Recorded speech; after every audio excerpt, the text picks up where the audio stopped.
Hi friends, welcome back to my channel.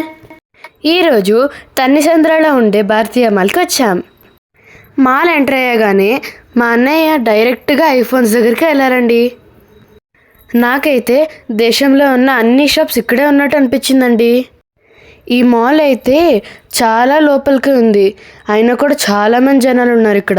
ఇప్పుడైతే మేము furniture షాప్కి వచ్చాము. వాళ్ళందరేమో అక్కడ ఫర్నిచర్ చూస్తుంటే నేనైతే బట్టల సెక్షన్కి వచ్చేసాను. ఇవి చూడండి ఎంత బాగున్నాయో. కేఎఫ్సీలో ఒక పెద్ద డిస్ప్లే ఇస్తున్నారు. సో అందులో మనం ఇప్పుడు ఆర్డర్ చేసుకుంటే చాలు. మీలో ఎంతమంది కేఎఫ్సీ అంటే ఇష్టమో కామెంట్ చేయండి. అలా మేము చికెన్ రోల్ తినేసి పార్కింగ్ ఏరియాకి వెళ్ళిపోయాం. మీలో ఎంతమంది భారతీయ మాల్కి వెళ్ళారో కామెంట్ చేయండి. Bye bye. Like, share and subscribe.